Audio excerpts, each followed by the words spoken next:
ਸਤਿ ਸ਼੍ਰੀ ਅਕਾਲ ਦੋਸਤੋ, ਸਵਾਗਤ ਹੈ ਆਪ ਸਭ ਦਾ ਆਪਣੇ YouTube ਦੇ ਇਸ ਚੈਨਲ ਡੈਲਜ ਲਰਨਿੰਗ ਪੁਆਇੰਟ ਦੇ ਉੱਪਰ। ਸੋ ਅੱਜ ਅਸੀਂ ਇਸ ਲੈਕਚਰ ਦੇ ਵਿੱਚ ਜੋ ਕੰਮ ਕਰਨਾ ਹੈ ਉਹ ਲੈਕਚਰ 7th ਜੋ ਸੀ ਉਸ ਤੋਂ ਅੱਗੇ ਕੰਮ ਕਰਨਾ ਹੈ।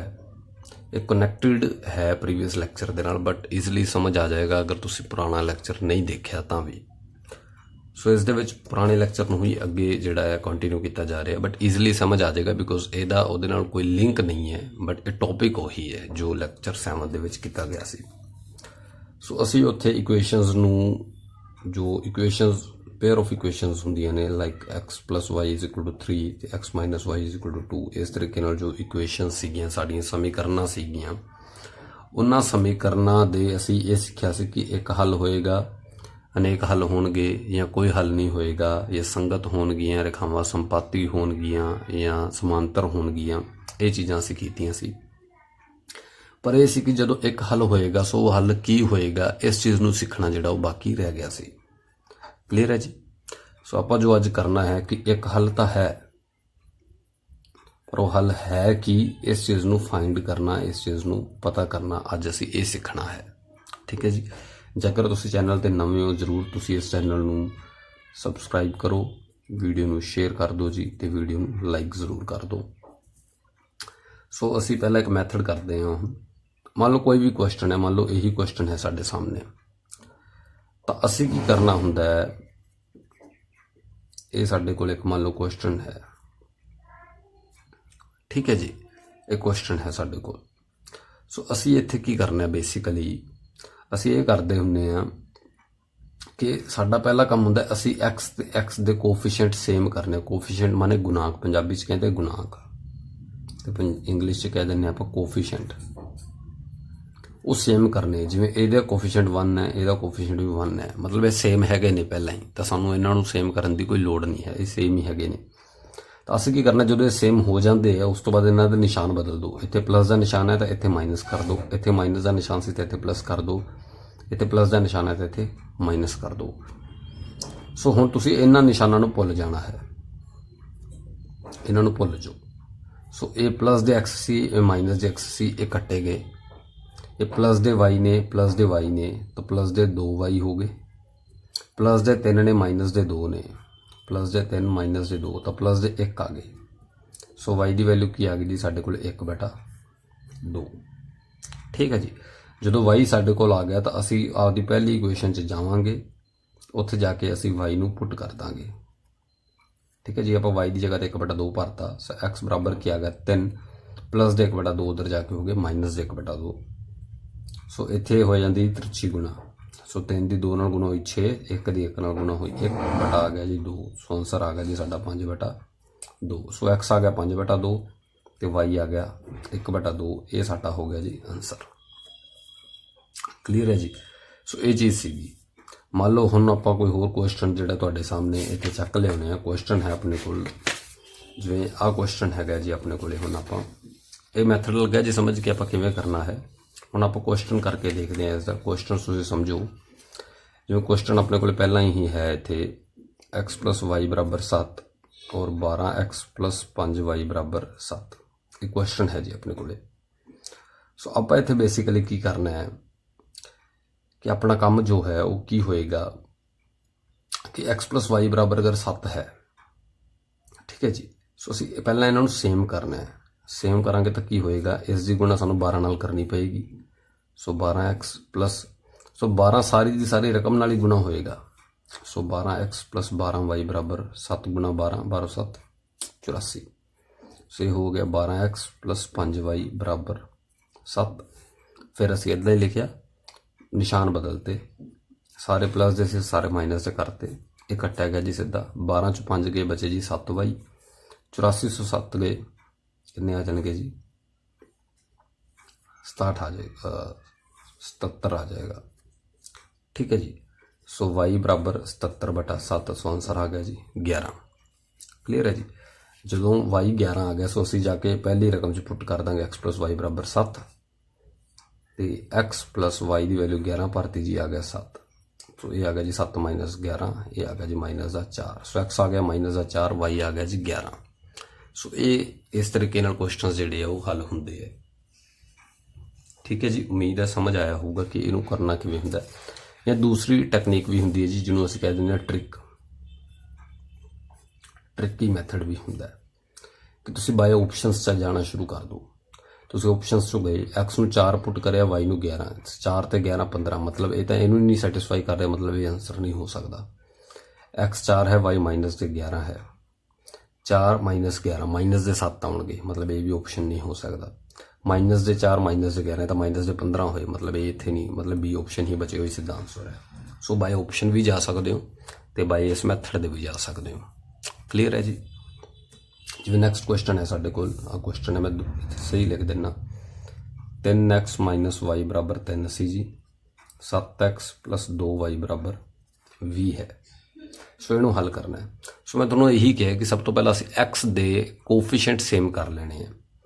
हुण इत्थे 3 है, इत्थे 7 है, हुण बराबर किवें होणगे? सो असीं की करना, इस सारी रकम नूं ही 7 नाल गुणा कर देना है, इस सारी रकम नूं 3 नाल गुणा कर देना है। सो जो ये सारी रकम 7 नाल गुणा होएगी तो एक हो जाएगा 21x माइनस दे 7y, तो 3 की 7 नाल होएगी 21। इस दी जो 3 नाल गुणा होएगी तो यह हो जाएगा जी 21x, 2 की 3 नाल गुणा होएगी जी 6y, निशान प्लस दा ही, तो 20 की 3 नाल गुणा होएगी जी हो गया 60। फिर असीं एवें लिखिया, इत्थे प्लस का निशान है तो असीं माइनस करता, इत्थे प्लस का निशान है तो माइनस करता, इत्थे प्लस का निशान है तो माइनस करता, ये कट्टिया गया। माइनस के 7 ने और माइनस के 6 ने, सो हो गया माइनस के 13y बराबर माइनस के 60 ने और प्लस के 21 ने, सो ये आ जाएगा जी 39, वो भी माइनस के। सो माइनस वाला माइनस असीं कटता जी, सो 39/13, सो आंसर आ गया जी 3। सो वाई आ गया 3।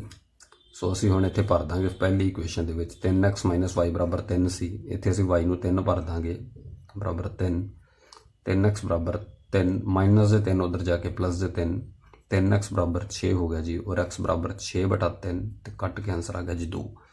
सो इत्थे होया x बराबर 2 तो y बराबर 3। सो साडा ऑप्शन नंबर सी जिहड़ा आंसर हो गया। सो ये मैथड है जी बेसिक, तुसीं बाय मैथड भी जा सकते हो और बाय ऑप्शनस भी जा सकते सी कि तुसीं इत्थे 1 भरो तो इत्थे 1 भरो तो आंसर आ जाएगा 3 माइनस 1 2, मतलब ये 3 आना चाहिए सी, ये ऑप्शन गलत हो गया। सो बाय ऑप्शन भी जा सकते हो तो बाय मैथड भी जा सकते हो, ये इंपॉर्टेंट है। सो बेहतर ये होएगा कि तुसीं बाय ऑप्शन जाओ, आपां मैथड इत्थे कर रहे हैं बट बेहतर यही होएगा कि तुसीं बाय ऑप्शनस ही जाओ। क्लीयर है जी। नैक्सट क्वेश्चन आपां देखते हैं। क्वेश्चन बहुत टाइप दे हो जाते हैं जी इन्हां दे विच, सो तुसीं टाइप्स वाल बहुत कंसनट्रेट करना है। हुण देखो ट्रायंगल के क्वेश्चन नूं उन्हां ने समीकरणां दे नाल लगाता है। वो कहना मान लो एक त्रिकोण दे कोना, 2 कोना का योग 140 है। सानूं पता है ट्रायंगल दे विच 3 कोण हुंदे हैं, मान लो एक्स वाई ते जैड 3 कोण ने। वो कहता उन्हां विचों किसी 2 का योग जिहड़ा है 140 है तो उन्हां दा अंतर 20 है,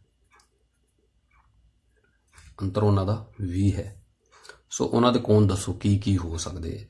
सो हुण सानूं ये हिंट देता तो असीं की करांगे जी, निशान इत्थे बदल दो, ये माइनस का, ये प्लस का, ये माइनस का, एक्स नाल एक्स कटता, वाई प्लस वाई 2y, 140 चो 20 गई जी 120, ठीक है जी। सो वाई आ गया जी साडे कोल 60, वाई आ गया जी 60।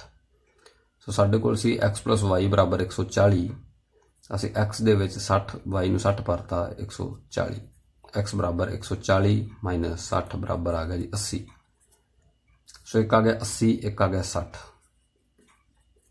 80 ते 60 हो गए जी 140, तो पिछे टोटल सानू पता ट्रायंगल के एंगलों का जोड़ा जोड़ होंगे वो 180 होंगे। सो जे 140 है तो एक तीसरा एंगल जोड़ा वो 40 होएगा। सो ये एक्स मान लो, वाई मान लो, जेड मान लो, तो एक 80, एक 60, एक 40, ऑप्शन नंबर सी है जी साडा आंसर।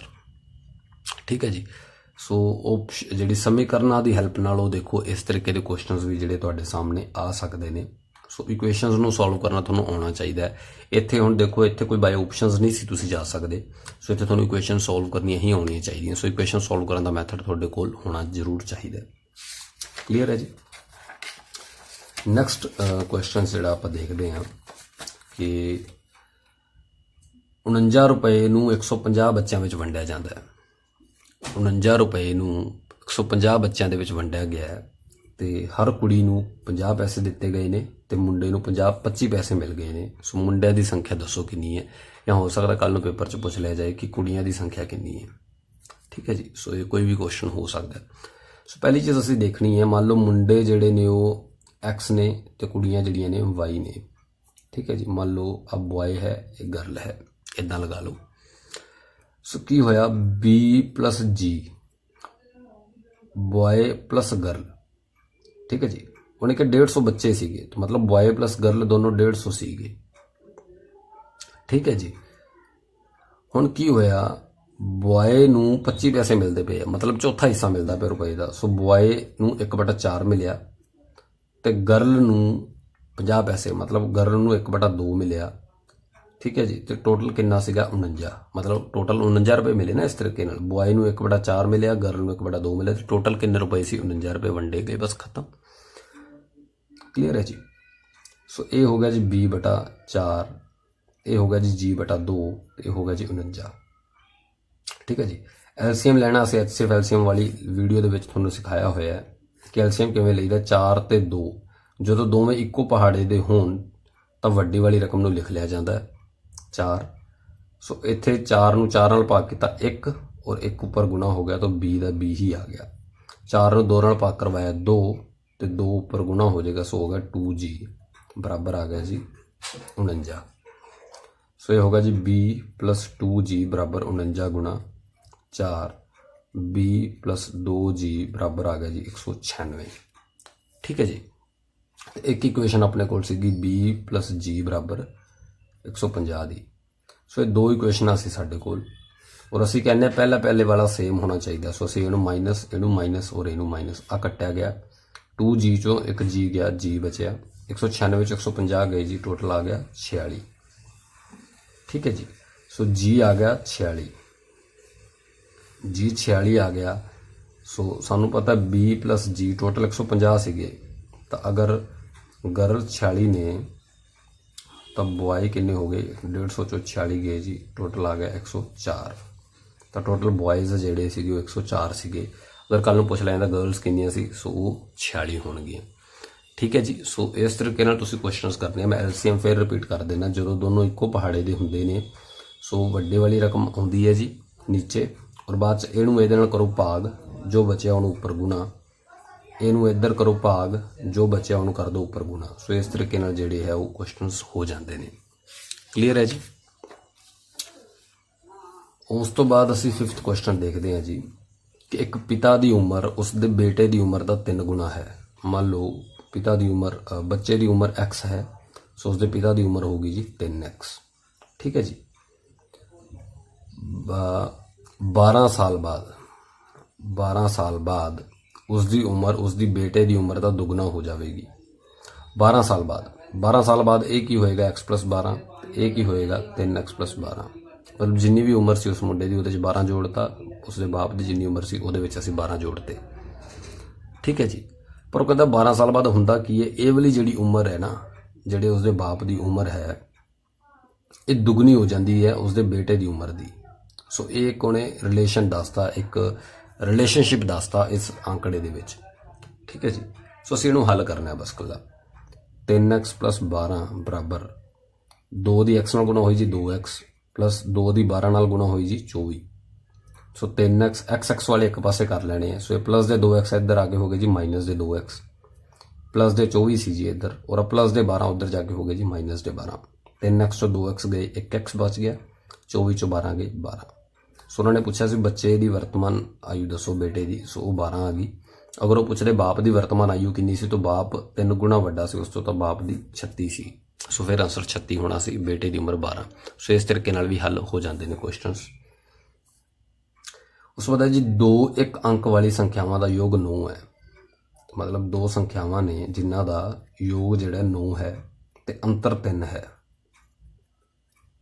ਸੋ ਤੁਸੀਂ ਕਿਵੇਂ ਵੀ ਕਰ ਸਕਦੇ ਹੋ, ਪਰ ਬਾਈ ਆਪਸ਼ਨਸ ਵੀ ਜਾ ਸਕਦੇ ਹੋ। ਜੋੜ 9 ਹੋਣਾ ਚਾਹੀਦਾ। ਸੋ 6 ਤੇ 3 ਦਾ ਜੋੜ ਵੀ 9 ਹੈ, 7 ਤੇ 2 ਦਾ ਜੋੜ ਵੀ 9 ਹੈ, 8 ਤੇ 1 ਦਾ ਜੋੜ ਵੀ 9 ਹੈ, 4 ਤੇ 5 ਦਾ ਜੋੜ ਵੀ 9 ਹੈ, ਪਰ ਅੰਤਰ 3 ਹੈ। ਇਸ ਦਾ ਅੰਤਰ 5 ਹੈ, ਇਸ ਦਾ ਅੰਤਰ 7 ਹੈ, ਇਹਦਾ ਅੰਤਰ 1 ਹੈ, ਇਹਦਾ ਅੰਤਰ 3 ਹੈ। ਸੋ ਮਤਲਬ ਆਪਸ਼ਨ ਏ ਆਂਸਰ ਹੋ ਜਾਏਗੀ। ਐਵੇਂ ਵੀ ਜਾ ਸਕਦੇ ਹੋ, ਜਾਂ ਤੁਸੀਂ ਕਰਨਾ ਚਾਹੋ ਐਵੇਂ ਵੀ, y ਨਾਲ y ਕੱਟਤਾ ਕੀ ਬਚਿਆ 2x ਬਰਾਬਰ 12 ਤੇ x ਬਰਾਬਰ ਆ ਗਿਆ ਜੀ 6। ਤੇ ਉਸ ਤੋਂ ਬਾਅਦ y ਆ ਜਾਏਗਾ 3। ਸੋ ਇਦਾਂ ਵੀ ਤੁਸੀਂ ਜਿਹੜਾ ਇਸ ਨੂੰ ਕਰ ਸਕਦੇ ਹੋ।